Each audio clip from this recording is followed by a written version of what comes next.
Bonjour à tous, hommes de parole. J'espère que vous allez bien par la grâce de Dieu, que vous vous maintenez en forme et que votre esprit continue à grandir. Mon nom c'est Kirby Steven. J'espère que vous allez bien et que depuis le début de l'année, vous profitez et réjouissez des enseignements, des vidéos, des contenus et articles que nous partageons ensemble. Ça fait 3 mois que nous avons commencé l'année. J'aime toujours poser la question, où sommes-nous rendus en cette année après 3 mois? Aujourd'hui, je parlais de la prière. Avec tout ce qui se passe dans le monde aujourd'hui, mon Dieu, nous devons prier. Nous devons prier.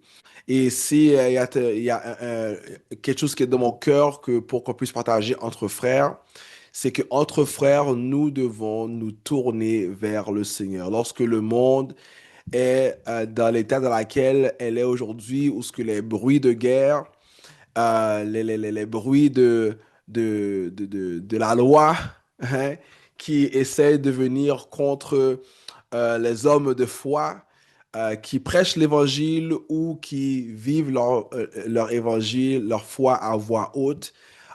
Et on voit qu'il y a des changements qui se font de manière législative ou jusqu'à ce qui se passe dans le monde. Nous devons être engagés à la prière. Je suis sûr que le mot prière n'est pas un mot qui est nouveau pour nous. Et si ça l'est, bienvenue. Vous écoutez une bonne vidéo maintenant pour vous engager à prier. Mais cela va sans dire, dans le monde dans lequel nous vivons dans un monde où la plus grande puissance que nous avons, c'est la puissance que nous avons dans la prière. La parole nous dit si bien que ce n'est pas une bataille par notre propre moyen, notre propre force ou notre propre intelligence, c'est par l'esprit que nous combattons le combat.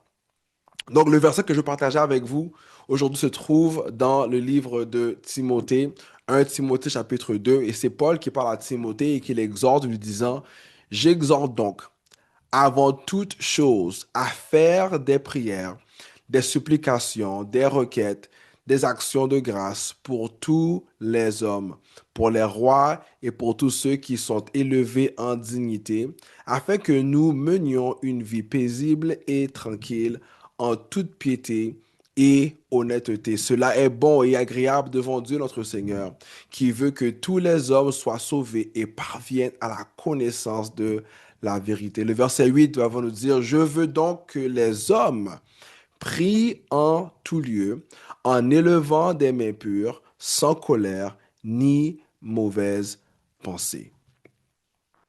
J'espère que c'est juste en lisant ce passage que vous avez été édifié par ce passage-là et aussi que vous avez été reçu un engagement.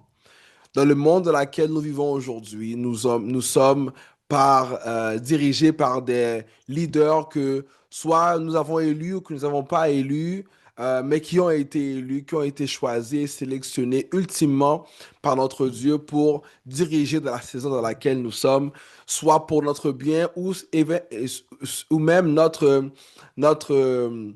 de côté pour nous challenger, pour nous tester. Mais en tout et partout, nous devons prier. Dans le passage dans lequel nous trouvons notre exhortation aujourd'hui, et dans le verset 8, Paul s'adresse aux hommes. Je veux donc que tous les hommes doivent prier. L'homme doit prendre sa position dans la prière. Je veux donc que les hommes prient en tout lieu, en élevant des mains pures, sans colère ni mauvaise pensée. Il est temps pour nous, hommes de parole, de diriger notre bateau, notre guerre, notre combat dans la prière, dans le lieu ultime de la prière. Et ça, c'est une recommandation, une parole, c'est une commande de l'apôtre Paul à son mentoré Timothée qui gère une église, qui gère une assemblée, de dire aux hommes de prier.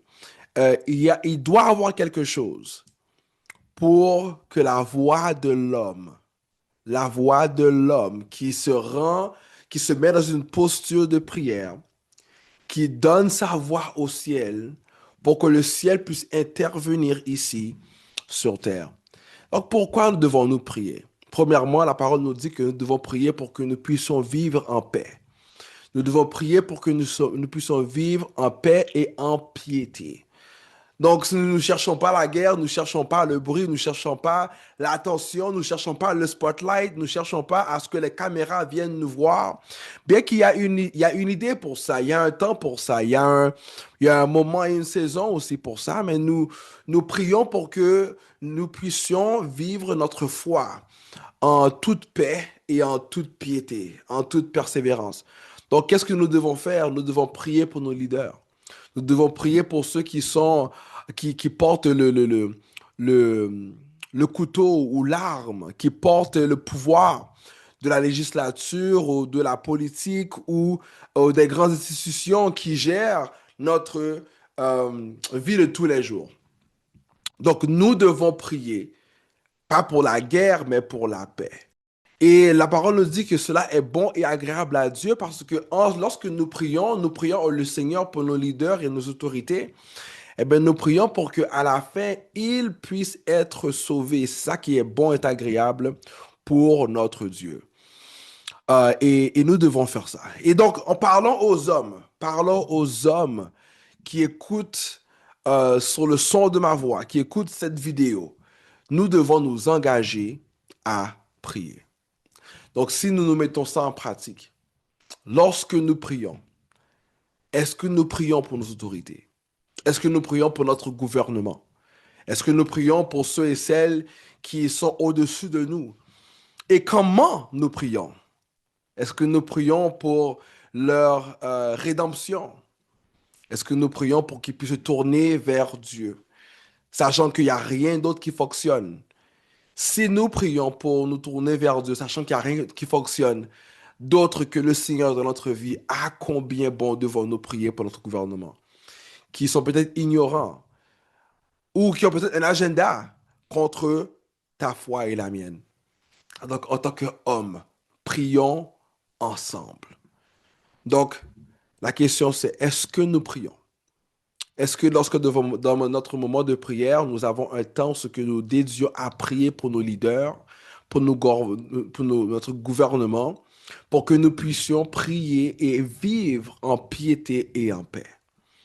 Est-ce sommes-nous ceux et celles qui sont contraints à ne pas lever les mains, mais que maintenant nous sommes engagés à lever les mains et des mains pures, sans colère, sans contrainte, mais de lever les mains pures pour prier et élever la voix pour notre Seigneur.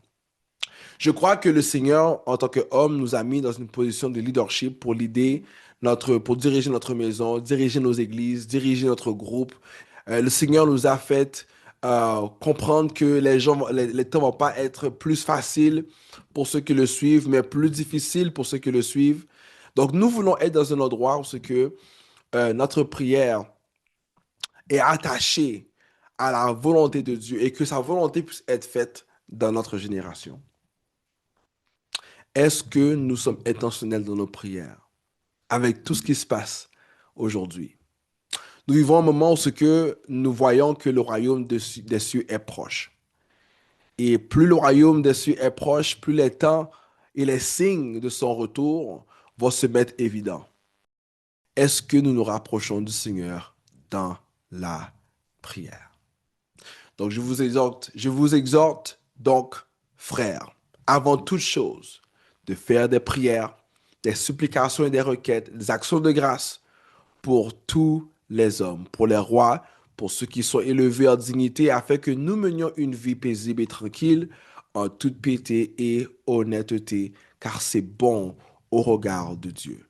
Donc, nous devons lever les mains et prier là où nous sommes, en tout lieu. Et c'est là que nous allons voir la gloire de Dieu agir dans notre vie.